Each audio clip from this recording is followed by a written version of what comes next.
How's it going, world, and welcome to my channel. It's June! Now, June just so happens to be my birth month, so I thought it would be nice to make a little mini-me. Now, there's many reasons as to why I wanted to make a mini-me, and it was originally going to be used for removable outfits for Love Nikki suits that didn't have much character, but I wanted the hair to be removable, and unfortunately I still haven't mastered the wig cap yet, but I will get there. Eventually! Every video I've been trying a new technique, and hopefully one will work. On top of that, she ended up being a Raven Queen from Ever After High because her skin tone was just perfect, and she had a widow's peak, which I also have, except I shrunk her head, which, not gonna lie, was a really weird experience. I felt like a mad scientist.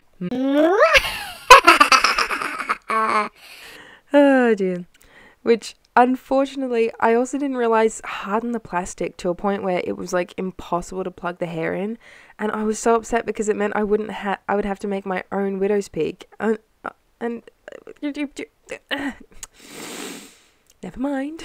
Oh well, c'est la vie. So I like to use Mungyo pastels, which I got at my local Riot, and they work fabulously. I usually start with shading the eyes, then the cheeks and nose. If I'm feeling brave, I'll do the eyebrows before sealing everything else. I don't have much of a technique for getting the eyebrows even. I mostly just do it by eye, but my advice would be to draw them on paper first. Something that I've been weirdly talented in is drawing eyes, which is actually mostly because back in high school I used to draw them every day during class because I was into anime and manga, and I sucked at everything else in drawing, but I was average at the eyes, and then I just did it every day and watched a couple of tutorials, and now it's second nature. Like I said, I would get bored and I just would practice them in all shapes and sizes. So I think it really helped in this particular hobby, although I'm pretty out of practice since high school was... oh my god. 7 years ago? How can it have been 7 years? What have I been doing with myself for the past 7 years? Sorry about that. Anyway, the point is that if you want your eyebrows on your dolls to be on fleek, then practice on pen and paper. I'd say practice with your own makeup, but I don't really know if it'll help because I'm very lucky as my eyebrows can stand on their own fleek, thank you very much. And I've never really had to draw them on, so... But if you're like a makeup kind of person and you have found eyebrows on dolls relatively easy to draw because of it, then please feel free to let me know in the comments down below. I'd really love to hear about it. It always makes my day when someone comments or likes a video, so if you're so inclined, please do so. I will love you forever. And subscribe, you know, if you want. You don't have to, but I'd really like it. Thank you. Also, I feel I should say I don't think that my eyes are perfect in any way, shape or form. I can always improve, and although I do enjoy them and I think they're pretty, like I said, I'm loving learning different techniques and different eye shapes and different styles. And if you notice from my pastel videos, every single eye has been somewhat different, at least in shape or something like that. One of the ones I was most proud of were the first ones because, like I said, that was a bit of a mistakes were being made and I just kind of accepted it and worked around it and it ended up being really good. And unfortunately, that's not what happened with this one. Because the last one, I learnt that going around the eye shape, drawing directly on it, you end up having to make the eyes smaller, so I'd been trying not to do that. And then this one, her eyes just end up being huge, like ridiculously big. And I mean, it doesn't help that she's an Ever After High doll, not a Monster High doll, which means that her eyes were already bigger to begin with. And I think I just got a bit overconfident and started too quickly and didn't think about it and didn't plan, and it just kind of, yeah, well, it just fell apart, so never mind, live and learn. And at first I was like, no, I'll leave it, it's fine. I mean, she's a doll, she's not meant to have realistic eyes, they can be massive, it's whatever. But then I just kind of looked at her and I just didn't like it, so I decided to make them smaller, and I just did a quick touch up and fix up, and I like them a lot better. They're still a bit too big for my personal taste, as well as, like, it's meant to be a mini me, and my eyes are small, like, on my face, my eyes are tiny, so I was just kind of like, well, maybe just a little mini representative, and just like, yeah, so She's not perfect, and I will probably go back and fix her at a later date, but for the moment I actually think she's relatively pretty, so I'm okay with it. I still wish again that I had been a bit smarter and taken my time and just thought about it a bit more rather than just going gung-ho and going for it like I had with the last ones. I'd obviously been very lucky on the last 3, and this time it finally bit me, so that's what I get. Now, I decided to make this a 2-part series because my boss was actually really sick over the last month, so I've been working double time pretty much, so I've only really managed to finish the face and the hair, and I haven't even gotten started on the outfit yet, so I figured I could make this a fairly in-depth video of how I go about painting the faces, as I've pretty much glossed over the last couple of videos, and that was mostly because I figured it would be relatively boring, but I have had a lot of comments on how pretty their faces are, so I wanted to go a bit more in depth, and unfortunately this is probably the one that I'm least proud of, so it's a bit unfortunate that this just so happens to be the one that is more in focus on how I go about doing it, so thanks a lot, Irony. The lips were actually a lot of fun. I wanted to use the same kind of paint that I did on my little Meghan Markle, and I looked at it and went, nah, it needs to be lighter, so I did my light pencil over the top of it, which actually gave this really cool nude look. And you'll notice that she has quite a deep cupid bow, which again is based off mine because I have a very, very strong cupid's bow, and I'm rather proud of it, so I was like, yeah, I'll highlight that. And then I just kept going back and forth on the colours. I honestly just could not decide. I said to a friend, I was like, oh, her lips are too bright. I never have lips this bright. She's like, that's what makeup is for. I was like, yeah, but I don't wear makeup. So I just was going back and forth on how bright and, you know, natural I should have them looking. It was a never-ending process. And eventually I just kind of went, I'll just change them if I don't like them. I'll just keep going up and down, depending on how I feel that day. So that's pretty much the idea. And then I just went back over pencil. I like to mix pencil and paint together with the eyes because I feel like it just gives it an extra dimension and it kind of mutes the paint whilst also bringing it out a bit. So it's something I just like to do personally.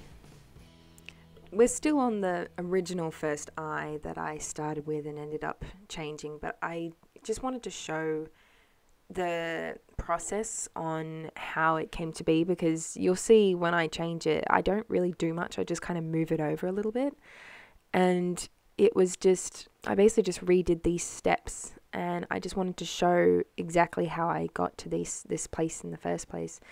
Looking at it again through the editing, I'd really like to hear from you guys. Like, do you think she looked better with really big eyes or with the end product? Because like I said, I don't think she looked bad. She just didn't look very me, and I don't know. Now I'm looking at it again. I'm like, maybe I should have just kept it. Maybe I should have just rolled with the punches like I usually did. So I'd really like to hear from you guys. What do you reckon? Should I have kept her like this, or should I have gone with my gut and changed her to this? So please do let me know. Actually, changing her eyes was a bit of a process. I started by putting acetone on the edges and then just using my eraser to rub off any of the paint. That way I didn't have to get rid of the whole face up. I could just kind of chip away at it. And I think it worked pretty well. I managed to erase it down and get it to a smaller place. And then I just kind of, like I said, I slowly moved in on it. And then I just kind of kept going and pulled it all together, did my usual routine of how to make her eyes. I've a weird kind of grey, bluey, greeny hazel in my eyes, so it was really hard to recreate, but I think I did a fairly good job, and I just really had a lot of fun with it. You'd think it would be easy to do your own eyes, but it's really difficult. So after I'd pulled it all together, I started adding all the details, doing some lashes, and then working on the highlights and bits and bobs, and it ended up being really pretty. I made them smaller on the top and on the bottom, and I think I made her inner eyes a bit dark on the bottom lash, but you wouldn't know unless I pointed it out. Oh, oops. So yeah, if you've been counting, I think the layers are up to like 50 at least. Like I said, layering is really important in the eyes. It really does add a lot of depth, and you can never have too many, I don't think anyway. So that's my pro tip. I say pro as if I'm actually a pro. That's my amateuristic tip. Yeah, let's go with that. On that note, actually, I don't know if any of you have noticed, but it seems to be like June is the month that all of the really big doll YouTubers have just been coming out with these amazing dolls, and they're just so delicate and detailed and insane, and I'm watching these videos like and then here's my little video like, hey guys, I painted some ass. It's like, oh god, what am I doing? So yeah. And I'm not even doing the outfit on this video. That's going to be in the next one. So I'm feeling a little behind. Sorry, everyone. And I mean, really, that's my goal. I plan to someday be getting really good at this and just getting better and better. And I just wanted to thank all the people that are already subscribed and are following and watching my videos. I really appreciate you guys. You have no idea. It really does make my day when I see these comments and subscribers and likers, and it makes me so happy. So I really couldn't be doing this without you guys. I probably would have freaked out and given up, but like I said, I didn't think I'd be getting 2 subscribers, yet alone over 300. So thank you so much again. I love you all.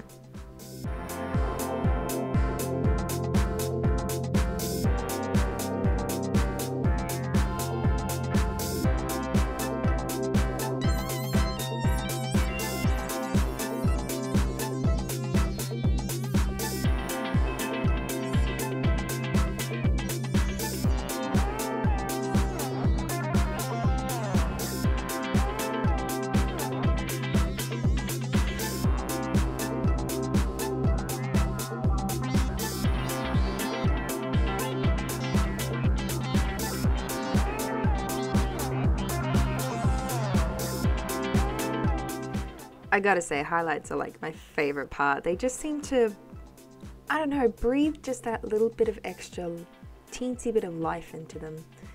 And I've been trying a couple different techniques, like putting the dots on the ends of the eyes, because I've seen a couple of YouTubers do that and it looks really pretty, but I don't think it suited this one too much. But I just added dots here and there and on the inner eyes, and it just made a huge difference. So I'm really pleased with how she turned out, actually. And like I said again, should I have kept the big eyes, or was I in the right with making them smaller like this? So who knows? Who knows? Once again, doing some changes to the lip color. Like I said, I kept going up and down. Should it be dark? Should it be light? Should it be dark? Should it be light? I think I went for kind of somewhere in between in the end. Not too dark, but not too light either. So a bit of a compromise, kind of.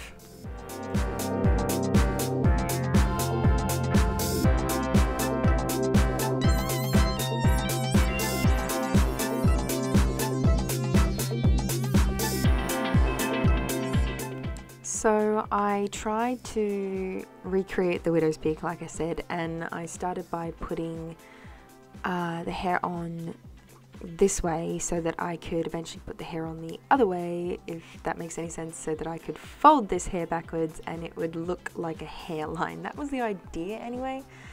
And I'd seen a couple of YouTubers do this particular method where you just make a wig cap basically out of the hair and Mod Podge, but yeah, it just took a really long time to dry, and when I finally peeled it off, it pretty much ended up not fitting her head at all. Like, there was gaps on the back that stayed on, and it just didn't really work. And then I was trying to figure out how to then put that together so that it could fit snugly on the head and be removable, and it just wasn't really coming together. So I figured, okay, yep, it's time to admit it. I'm going to have to stick the hair to her head again.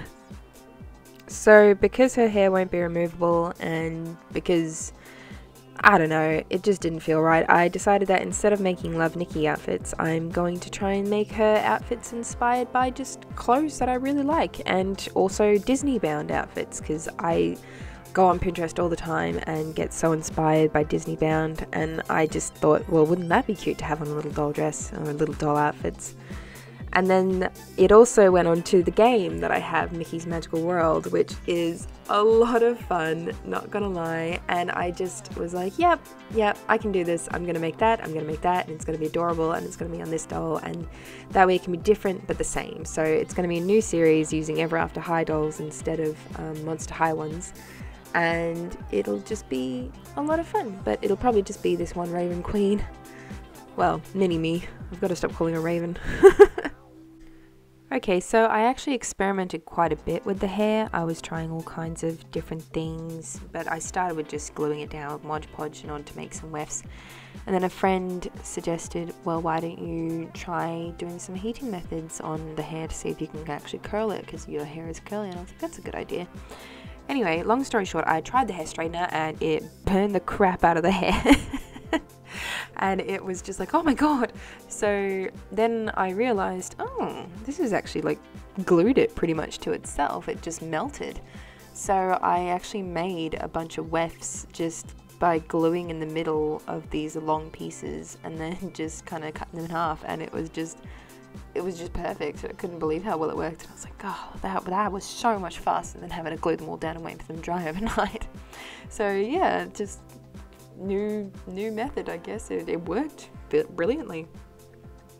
So I did glue a couple of extra wefts on the underside of the wig so that once I pulled it back it was a bit thicker, but this is ultimately the effect that I wanted to have, where it was just pulled off the face, because I don't have a fringe or anything, and I just don't like having my hair on my face. So in an ideal world I would have given her a bun, because my hair is constantly up in a messy bun, but I just didn't have the ability to do that with this particular way of doing it. I'm hoping that I'll be able to get a wig cap that I can make it look like a bun, and I saw a tutorial recently that looked like a really good way of doing hair buns, so that's on the agenda. But for now, I decided to just braid her hair, because that is something that I do fairly often as well, and I figured that would still remain true to something I do whilst still being, you know, lazy.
Okay, the finishing line is in sight. I've just got to attach some lashes, and I wanted to show how I did it. So these are just some cheap ones that I got from Daiso, and they come with a little bit of sticky on them, but it's not like permanent, so I use it just as a guide to let me know how big I want them and where I can place them. So once I've decided that, I measure them and cut them out and try to make them as even and same size as possible.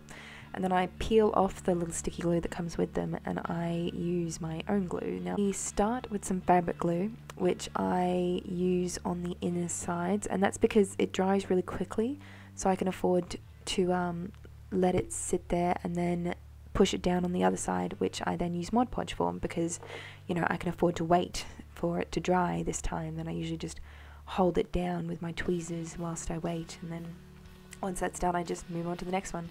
I find it's just a bit easier, rather than having to use Mod Podge on both sides and having to wait double the time. I can just kind of fudge it a little bit, as is my usual want. I always seem to get to a point when I'm making dolls where I'm like, oh, okay, great, I'm done. And I'm like, oh wait, no, I just gotta attach these lashes. And I'm like, okay, done. Oh no, gotta gloss her face, gotta make her shiny, and now I've gotta, oh no, then this and that and that and this, and it's just like, okay, am I done? Am I done? Can I be done now? And then it's like, okay, great, I'm done. Yay! So, what do you guys think? Isn't she adorable? Isn't she just the cutest little mini me ever? I've tried to give her a little widow's peak, but it hasn't really worked. It's kind of there, but you know, it's a work in progress. And like I said, this is probably going to be one that I remake in the future at some point. So for now, she is a work in progress that is somewhat finished. Hopefully I can get her little outfit done within the next week and the video out, but who knows, you'll have to stay tuned. I hope you do, and I hope you enjoyed this video. It was a bit more in depth than my usual ones, and I hope that you enjoyed the video, and if you did, then please feel free to like and subscribe. I will appreciate it forever, and I hope you have a good day. Bye!